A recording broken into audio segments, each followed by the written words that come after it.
You hear this talking point constantly from Donald Trump and Pete Hegseth that press coverage of them is entirely negative, but honestly, why wouldn't it be?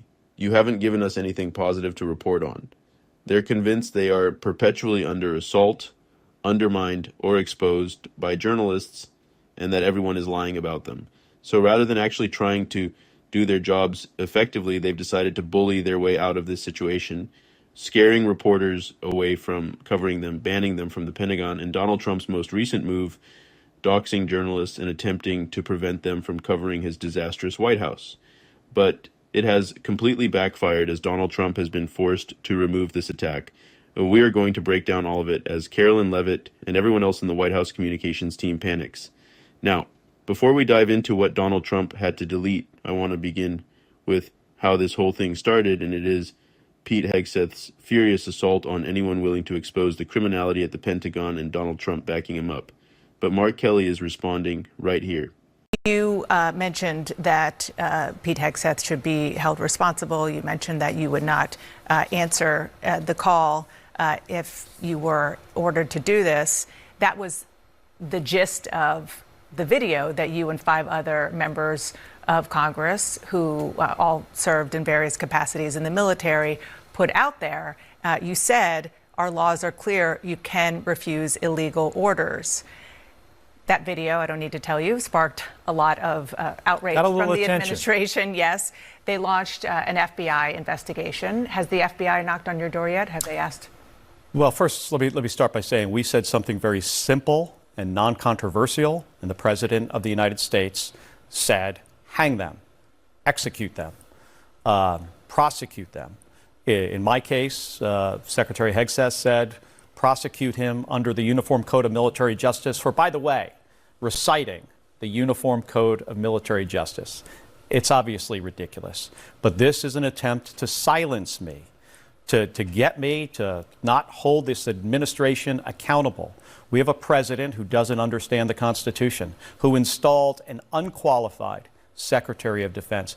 I cannot think of a Secretary of Defense in the history of our country that is less qualified than Pete Hegseth. He should not be in this position. He should have been fired after Signalgate, and now he should be fired again for this, if this is accurate.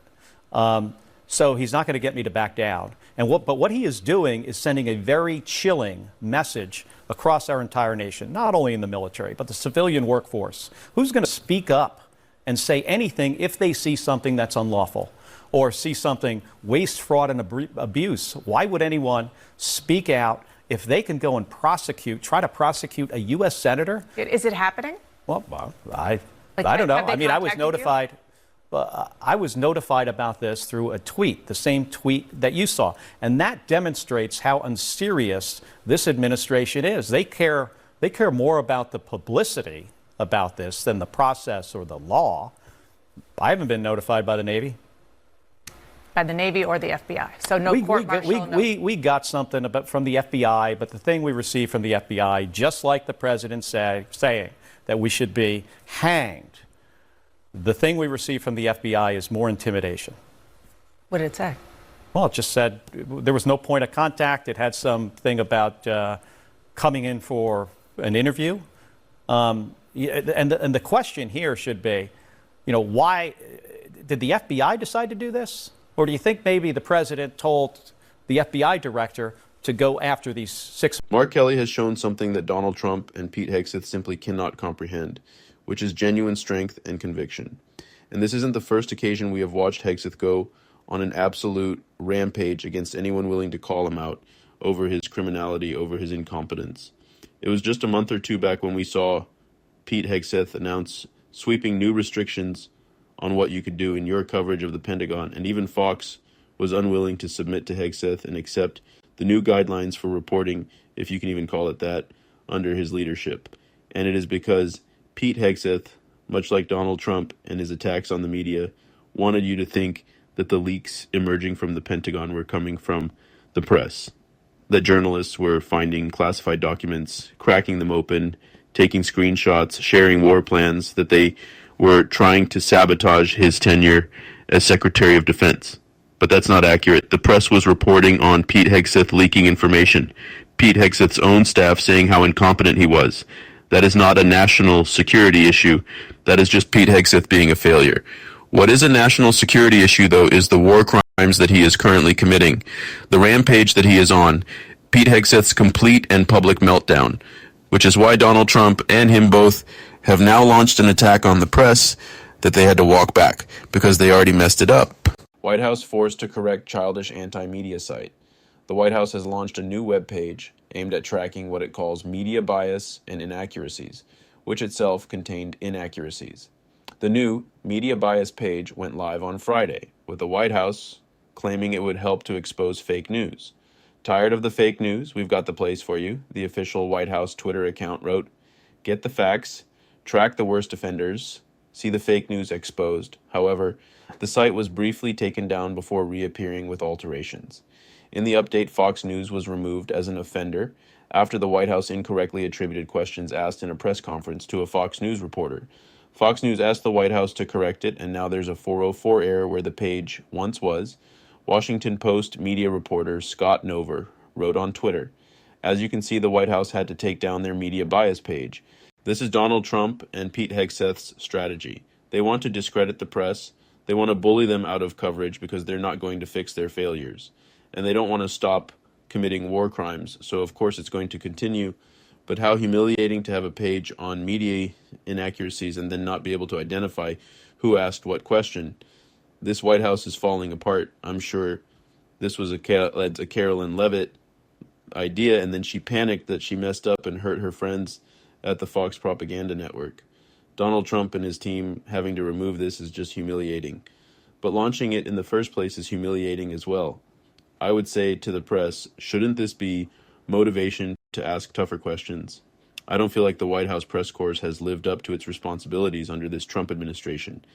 Aaron Rupar posted after Donald Trump's Thanksgiving gaggle with the press, in which he asked a reporter why she was so stupid and how she could ask such a stupid question, and why she was fake news and such a terrible person. He pointed out that Trump, after berating the press, was thanked. "Oh, thank you, Mr. Trump. Thank you, President Trump. What are you thanking him for? Calling you idiots, not answering your questions. I don't get it. When you allow this to become a privilege that you are granted, access to the president, the ability to cover the house that belongs to us, the office that belongs to us, then what are you?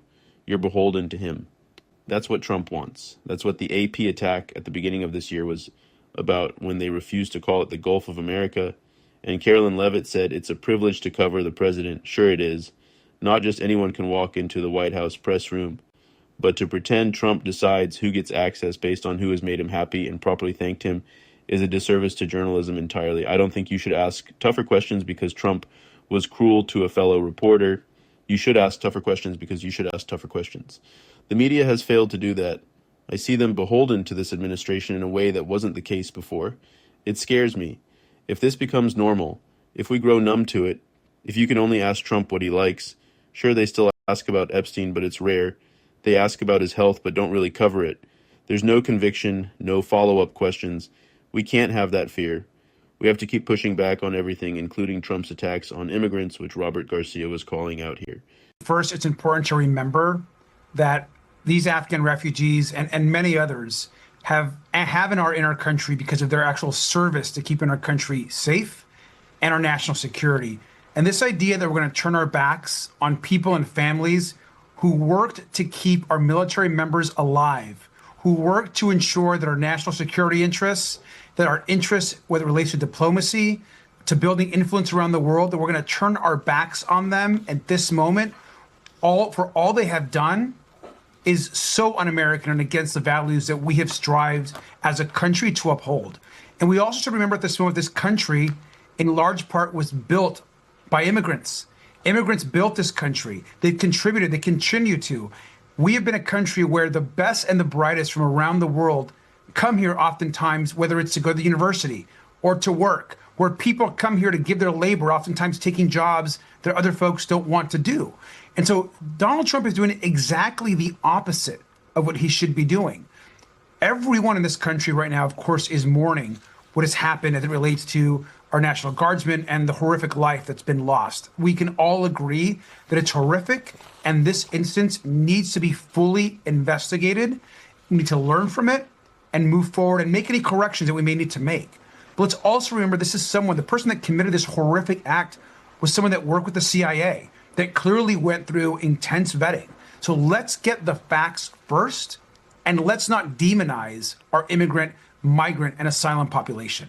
Basically, what can you say to make Americans feel less concerned that this event is, in fact, a one-off event, as opposed to something that would warrant a broader crackdown on our allies? I think it's first important to recognize that anytime an incident like this happens, Congress and the administration have an important role in assessing what happened and trying to ensure that we create systems that are safe and course correct on any errors or any process that might be in place that we actually need to make better. So I think that is an important part of this, which is why we have to get the information and learn from it.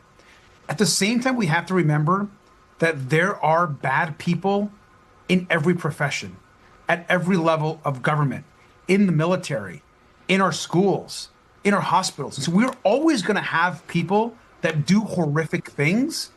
And that this instance, for example, shouldn't somehow just erase all of the incredible and heroic work that so many Afghan refugees and their families have done to keep our... We cannot get complacent with these attacks. We cannot allow it to become Trump being Trump and be fine with it. We cannot grow numb.